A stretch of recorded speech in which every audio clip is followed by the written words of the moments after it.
வணக்கம் நேயர்களே. இது ஷர்மிளா டாக்கீஸ். நான் உங்கள் டாக்டர் ஷர்மிளா.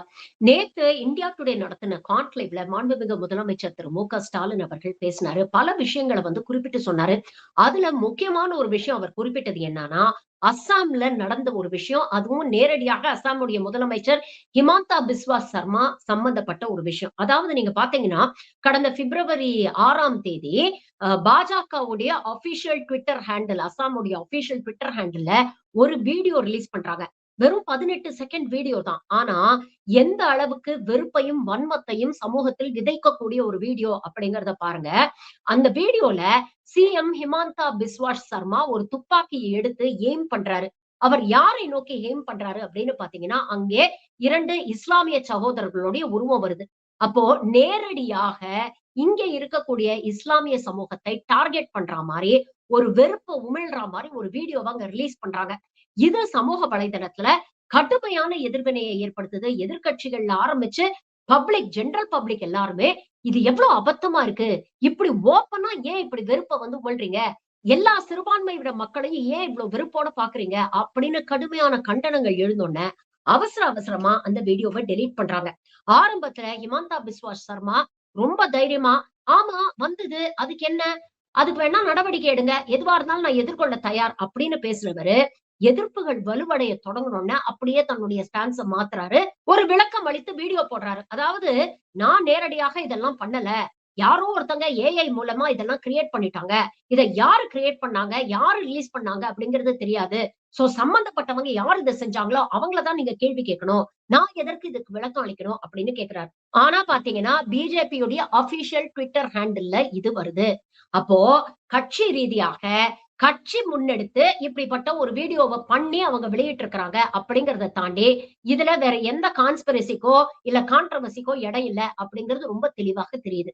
இன்னொரு விஷயம் பார்த்தீங்கன்னா, தொடர்ந்து ஹிமந்தா பிஸ்வா சர்மா அசாம்ல எலக்ஷன்ஸ் வரப்போகுது. தமிழ்நாட்டுல எப்படி சட்டமன்ற தேர்தல் வருதோ, அதே மாரி அசாம்லயும் வரப்போகுது. ஹிமந்தா பிஸ்வா சர்மா தொடர்ந்து நீங்க பார்த்தீங்கன்னா, வெளிப்படையாகவே இஸ்லாமியர்கள் மீது வெறுப்பையும், வன்மத்தையும் தொடர்ந்து கக்கிக்கிட்டு இருக்கிறாரு.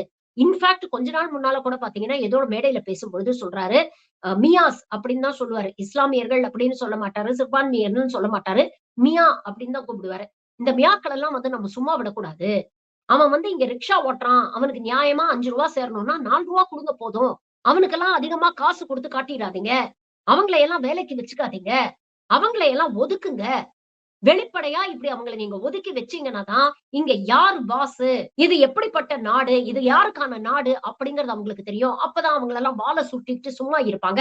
இப்படி வெளிப்படையாக ஒரு மாநிலத்துடைய முதலமைச்சர் பேசுறாரு. நியாயமா பார்த்தீங்கன்னா, ஒரு மாநில அரசு அப்படிங்கிறது அந்த மாநிலத்தில இருக்கக்கூடிய எல்லா மக்களுக்கும் அரணாக இருக்க வேண்டிய ஒரு கடமை இருக்கு.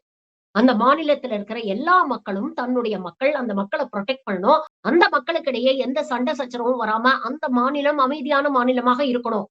அப்படி அமைதியான மாநிலமாக இருந்ததுனா தான், மக்கள் இது போன்ற விஷயத்துல திசை திரும்பாம, தங்களுடைய முன்னேற்றத்துல, தங்களுடைய வேலைகள்ல, தங்களுடைய வாழ்வாதாரத்துல கவனம் செலுத்துவாங்க. ஆனா, அப்படிப்பட்ட சாதனைகள்னு சொல்லிக்கிற மாரி எதுவும் அசாம்ல கடந்த 5 வருஷத்துல இவரோட தலைமையில நடக்கல அப்படிங்கிறது தான் உண்மை. கல்விய பொறுத்தவரைக்கும் ரீசென்ட்டா வெளிவந்த தரவுகள் என்ன சொல்லுது அப்படின்னு பார்த்தீங்கன்னா, பாஜக ஆளக்கூடிய மாநிலங்களில் பெரும்பாலான அரசு பள்ளிகள் மூடப்பட்டிருக்கிறது. இன்னொரு பக்கம் பார்த்தீங்கன்னா, தனியார் பள்ளிகளுடைய எண்ணிக்கை அதிகரித்திருக்கிறது. ஏழை எளிய மக்களுக்கு இருக்கக்கூடிய எஜுகேஷனுக்கு இருக்கக்கூடிய ஒரே ஆக்சஸ் கவர்ன்மென்ட் ஸ்கூல்ஸ் தான். இப்படி கவர்ன்மென்ட் ஸ்கூல்ஸ் எல்லாம் இழுத்து மூடிட்டு, தனியார் ஸ்கூல்ஸ் ஓப்பன் ஆச்சுன்னா, அப்போ ஏழை எளிய மக்களுடைய நிலைமை யோசிச்சு பாருங்க. 2 ஆப்ஷன் தான். பிரைவேட் ஸ்கூல் கேட்கிற ஃபீஸ கட்டி குழந்தைங்கள கொண்டு போய் படிக்க வைக்கணும். இல்லன்னா படிக்காம வீட்ல உட்கார வச்சு வேலைக்கு அனுப்பணும். இன்னைக்கு அதுதான் நடந்துகிட்டு இருக்கு. அஸ்ஸாமும் இதற்கு விதிவிலக்கு இல்ல. கல்வியில மோசமா இருக்குன்னா, வேலை வாய்ப்புல இன்னும் மோசமா இருக்கு. அஸ்ஸாம்ல இருக்கக்கூடிய 10% இளைஞர்கள் வேலை வாய்ப்பு இல்லாம திண்டாடிட்டு இருக்காங்க. வெளி மாநிலங்களுக்கு போறாங்க வேலை தேடி. சுகாதாரத்த பத்தி சொல்லவே வேண்டாம். பாஜக ஆளக்கூடிய மாநிலங்கள்ல ஹாஸ்பிட்டல்லாம் எந்த நிலைமையில இருக்கு? ஹாஸ்பிட்டலுக்குள்ள நேரா நாய் நுழைஞ்சு ஒண்ணு கடிச்சுட்டு போகுது. சின்ன சின்ன குழந்தைகள் நியோநேட்டல் இன்டென்சிவ் கேர் யூனிட்ல பாத்தீங்கன்னா, குழந்தைங்கள இன்குபேட்டர்ல வச்சிருக்காங்க. சுத்தி வர எலி ஓடிட்டு இருக்கு, பெருச்சாளி ஓடிட்டு இருக்கு. இது போன்ற வீடியோஸ் எல்லாம் டைம் டு டைம் நானே என்னோட சமூக வலைதளங்கள்ல பதிவு பண்ணியிருக்கேன். இன்ஃப்ராஸ்ட்ரக்சர் அப்படின்னு பேசக்கூடிய பிஜேபி ஆளக்கூடிய மாநிலங்கள்ல ஏற்படுத்தக்கூடிய இன்ஃப்ராஸ்ட்ரக்சர் எல்லாம் எந்த லட்சணத்துல இருக்குங்கிறதும் நமக்கு தெரியும். இனாகரேஷன் பண்றதுக்கு முன்னால பிரிட்ஜ் இடிஞ்சு விழுது, வாட்டர் டேங்க் இடிஞ்சு விழுது. ஆனா இன்ஃப்ராஸ்ட்ரக்சர் அப்படிங்கிற பேர்ல ஊழல் மட்டும் ரொம்ப அமோகமா நடந்துகிட்டு இருக்கு. இப்படி தன்னுடைய ஆட்சி காலத்துல சொல்றதுக்கு சாதனைகள்னு எதுவும் இல்ல அப்படிங்கிறதுனாலதான் மீண்டும் ஆட்சிக்கு வர்றதுக்கு என்ன பண்ணணும்? மக்களுடைய கவனத்த திசை திருப்பணும். "ஹிந்துக்களே உங்களுக்கு ஆபத்து. அதுவும் குறிப்பாக இஸ்லாமியர்களால உங்களுக்கு ஆபத்து" அப்படின்னு சொல்லி இப்படி வெறுப்பையும், வன்மத்தையும் விதைச்சு மக்களுக்குள்ள ஒரு பிளவை ஏற்படுத்தி ஆட்சிய பிடிக்கணும். இதுதான் இவங்களுடைய சோ கால்டு டபுள் என்ஜின் சர்க்கார். டபுள் என்ஜின்ல ஒரு என்ஜின் மதவெறி, இன்னொரு என்ஜின் சாதிவெறி. கிட்டத்தட்ட அதையே தான் இங்க தமிழ்நாட்டிலயும் முயற்சி பண்ணிக்கிட்டு இருக்கிறாங்க. இதற்கு இங்க இருந்த அதிமுக கடந்த காலத்துல துணை போயிருக்கு, இப்பவும் துணை போயிட்டு இருக்கு. இதெல்லாம் சுட்டிக்காட்டி தான் நேத்து இந்தியா டுடே கான்க்ளேவ்ல முதலமைச்சர் பேசுறாரு. இந்தியா டுடேயோடைய மூத்த பத்திரிகையாளர் ராஜீவ் சர்தேசாய் கேக்குறாரு. இந்த தடவை தேர்தல் ரொம்ப கடினமா இருக்கும்னு சொல்றாங்களே. விஜயோடைய வருகை ஒரு பக்கம் இருக்கு. என்டிஏ கூட்டணி பலமாயிடுச்சுன்னு இன்னொரு பக்கம் சொல்றாங்களே. நீங்க என்ன நினைக்கிறீங்க? அப்படின்னு கேட்டதுக்கு ரொம்ப நிதானமா, எந்தவித ஆர்ப்பாட்டமும் இல்லாம அமைதியா முதலமைச்சர் ஒரு பதில் சொல்றாரு. நாங்க கொண்டு வந்த மக்கள் நல திட்டத்துல எனக்கு நம்பிக்கை இருக்கு. எந்த அளவுக்கு அதை கொண்டு போய் மக்கள் கிட்ட சேர்த்துக்கிறோம் அப்படிங்கிறது மக்களுக்கும் நல்லா தெரியும். தமிழ்நாட்டு மக்கள் ஒண்ணும் முட்டாள் கிடையாது.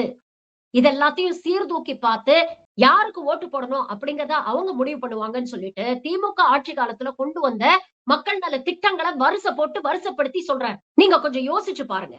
திமுக கூட்டணி ஆட்சி இருக்கிறதுனாலதான் இந்த 5 வருஷமா சங்கிகளால இங்க பாலாட்ட முடியாம இருந்தது. ஆனா அதற்கு முன்னால இருந்த 10 வருஷத்துல, அதுவும் குறிப்பாக ஜெயலலிதா அவர்கள் மறைந்த பின்பு இருந்த அந்த 4 ஆண்டுகள்ல இங்க சங்கிகளோட ஆட்டம் எந்த அளவுக்கு இருந்தது அப்படிங்கறத கொஞ்சம் திரும்பி பாருங்க. ஏங்க, அதிமுகவில் இருக்கிற தலைவர்களே என்ன வெளிப்படையா சொன்னாங்க? அதிமுக விட்டு வெளியே போன செங்கோட்டையன் என்ன சொன்னாரு?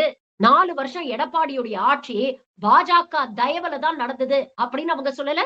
அந்த 4 வருஷத்துல தமிழ்நாட்டுடைய எவ்வளவு உரிமைகளை அவங்க காம்ப்ரமைஸ் பண்ணாங்க அப்படிங்கறத யோசிச்சு பாருங்க. முக்கியமா பார்லிமெண்ட்ல பாஜகவுடைய தயவு வேணும் அப்படிங்கிறதுக்காக சிஏஏ என்ஆர்சி ஆக இருக்கட்டும், இல்ல ஆர்டிகிள் 370 அப்ரகேஷன் ஆக இருக்கட்டும், வேளாண் சட்டங்களா இருக்கட்டும், ட்ரிபிள் தலாக்கா இருக்கட்டும், எல்லாத்துக்கும் ஒன்றிய பாஜக அரசுக்கு ஆதரவு கொடுத்தது அதிமுக. திமுகவோட பாஜக கூட்டணி வைக்கலையா அப்படிங்கிற கேள்விய பல டிபேட்ஸ்ல அதிமுக பேசுறாங்க. நீங்க கவனிச்சிருப்பீங்க. திமுக கூட்டணி வச்சாங்க. ஆனா எப்படிப்பட்ட கூட்டணியாக இருந்தது? திமுகவுடைய கை மேலோங்கி இருந்தது. பாஜகவுடைய அடிப்படை கொள்கைகளான ஆர்டிகல் 370யோ இல்ல ராமர் கோவில் கட்டுறதோ இல்ல யூனிஃபார்ம் சிவில் கோட பத்தி மூச்சு விடக்கூடாது அப்படின்ற கண்டிஷனோட அவங்க கூட்டணி வச்சாங்க. ஆனா நீங்க உங்களுடைய ஆட்சியை காப்பாத்திக்கணும் அப்படிங்கிறதுக்காக பாஜகவுடைய அடிப்படை கொள்கைகளுக்கெல்லாம் ஆமா சாமி போட்டீங்கல்ல. அதனுடைய விளைவு என்ன? வேளாண் சட்டங்களை எதிர்த்து நாடு பூரா போராட்டம் நடந்துட்டு இருந்தது. எல்லா மக்களும் போராடினாங்க. அப்ப எடப்பாடி பழனிசாமி என்ன சொன்னாரு? நானும் ஒரு விவசாயி தான். இந்த வேளாண் சட்டங்கள்னால விவசாயிகளுக்கு எந்த பாதிப்பும் ஏற்படாது அப்படின்னு பாஜகவுக்கு ஆதரவா பேசினாரு. கடைசியில ஏன் அந்த சட்டங்களை வாபஸ் வாங்க வேண்டிய நிலைமை ஏற்பட்டது? இப்ப கூட பாருங்க, எல்லாத்தையும் அடமானம் வச்சு யுஎஸ்ஏயோட ட்ரேட் டீல் போட்டிருக்காங்க. விவசாயத்துறையை ஒட்டு மொத்தமா வெளிநாட்டுக்கு சேர்ந்த தனியார்களுக்கு, கார்பரேட்டுகளுக்கு திறந்து விட்டு இருக்காங்க. இதனால எவ்வளவு பெரிய பாதிப்பு ஏற்பட போகுதுன்னு இன்னைக்கு நாம பேசிக்கிட்டு இருக்க இந்த நேரத்துல நாடு தழுவிய விவசாய சங்கங்கள்லாம் போராட்டம் பண்ணிட்டு இருக்காங்க. இதற்கு ஆதரவா அதிமுக தரப்புல இருந்து ஏதாவது ஒரு வார்த்தை பேசினாங்களா?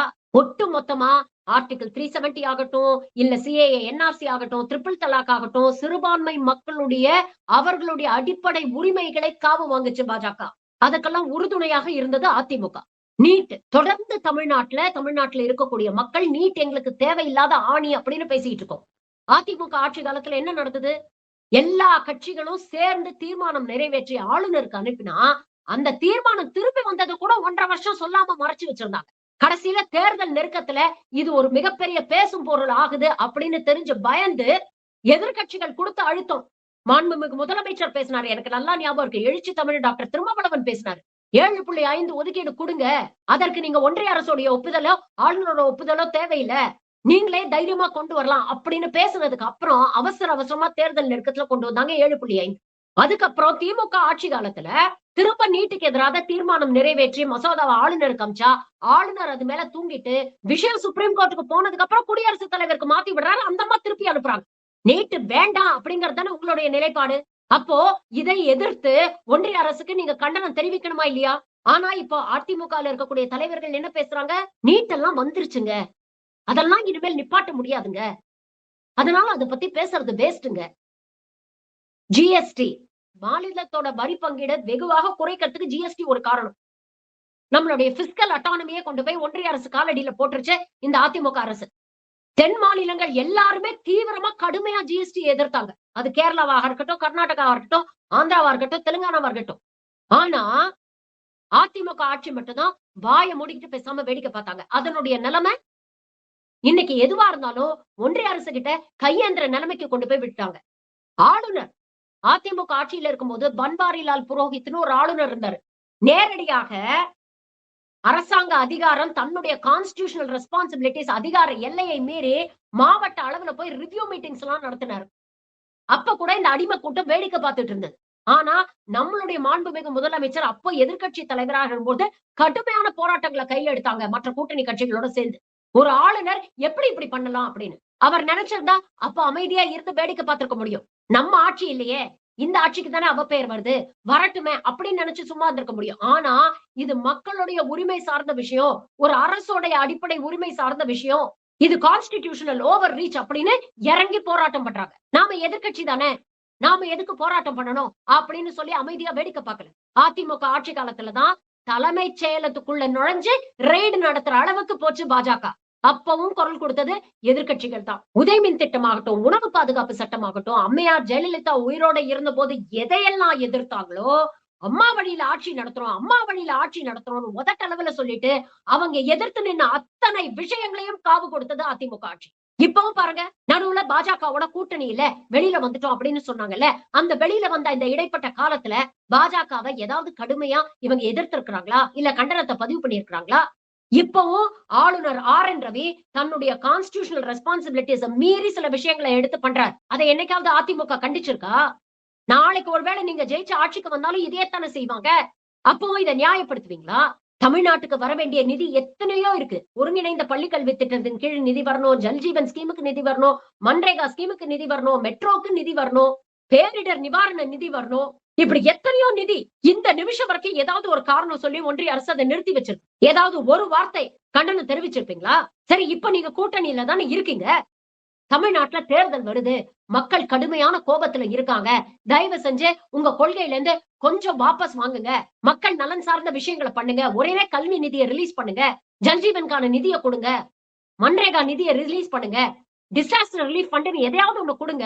அப்பதான் மக்கள் கிட்ட போய் நாங்க தைரியமா ஓட்டு கேட்க முடியும் அப்படின்னு உங்க கூட்டணியில இருக்கக்கூடிய பாஜகவை உங்களால கன்வின்ஸ் பண்ண முடியுதா? அவங்க இழுத்த இழுப்புக்கெல்லாம் அவங்களுக்கு நீங்க வளைஞ்சு கொடுக்குறீங்களே தவிர, ஏதாவது ஒரு விஷயத்துல தமிழ்நாடு மக்களுடைய நலன் சார்ந்து நீங்க கேட்டு அவங்க வளைஞ்சு கொடுத்ததா சரித்திரம் இருக்கா? இது எல்லாத்தையும் தாண்டி முக்கியமாக எப்படி வட மாநிலங்கள்ல, அஸ்ஸாம் போன்ற மாநிலங்கள்ல, உத்தரப்பிரதேஷ்ல, மத்திய பிரதேஷ்ல வெளிப்படையா வெறுப்பு, வன்மம், பிரிவினைவாதம் பேசுறாங்களோ, இப்ப அதே ட்ரெண்ட இங்க ஆரம்பிச்சிருக்காங்க. மைக்கேல் பெட்டியில நடந்த லாவண்யா அந்த குழந்தை விஷயமாக இருக்கட்டும், இல்ல இன்னைக்கு நடக்கிற திருப்பரங்குன்ற இஷ்யூவாக இருக்கட்டும். இதுல ஏதாவது ஒரு விஷயத்துல அதிமுக பாஜகவுக்கு எதிராக இது மதச்சார்பின்மையை போற்றுகிற ஒரு நாடு. இங்க இருக்கக்கூடிய மக்கள் மதச்சார்பின்மையை விரும்புறோம். திமுக ஆட்சி காலமாக இருக்கட்டும், அதிமுக ஆட்சி காலமா இருக்கட்டும், மக்கள் அந்த நிலைப்பாடுல தான் இருக்கிறாங்க. மக்கள் அமைதியான தமிழ்நாட்டை தான் விரும்புறாங்க. தேவையில்லாத மத கலவரத்தை இங்க ஏற்படுத்த முயற்சி பண்ணாதீங்க அப்படின்னு என்னைக்காவது பேசியிருக்காங்களா? இப்ப நான் சொன்ன இந்த எல்லா விஷயத்திலையும் அதிமுகவும் எதுவும் பேசுனது இல்ல. தாவேகாவும் பாஜகவை எதிர்த்து கண்டனத்தை ஸ்ட்ராங்கா பதிவு பண்ணதில்ல. உதட்டளவுலதான் கொள்கை எதிரி அப்படின்னு பேசுவாங்க. ஆனா சாதிய ரீதியாக வன்முறைகள் நடந்தா வாயை திறக்க மாட்டாங்க. கவின் படுகொலைக்கு எதுவும் பேச மாட்டாங்க. மத ரீதியாக திருப்பரங்குன்ற கலவரம் நடந்ததுன்னா கூட இல்ல திமுகவும் பாஜகவும் சேர்ந்து சதி பண்ணுது. சரி, திருப்பரங்குன்றம் விஷயத்துல திமுகவும் பாஜகவும் சேர்ந்து சதி பண்ணுது. கிறிஸ்துமஸ் நேரத்துல இந்தியா பூரா அத்தனை கிறிஸ்டியன்ஸையும் போட்டு ஒடுக்குனாங்க, இம்சப்படுத்தினாங்க, தொல்லை பண்ணாங்களே. அந்த சிறுபான்மை ஓட்டை டார்கெட் பண்ணி தானே இன்னைக்கு நீங்க அரசியல் களத்துக்கு வந்திருக்கீங்க. அப்ப அவங்களுக்கு ஆதரவாக அவங்களுடைய நலன் சார்ந்து ஒன்றிய அரசை நோக்கி ஏதாவது ஒரு கண்டனத்தை விஜய் பதிவு பண்ணியிருக்காரா? அப்ப தெளிவா இதுல இருந்து ஒரு விஷயத்தை புரிஞ்சுக்கோங்க.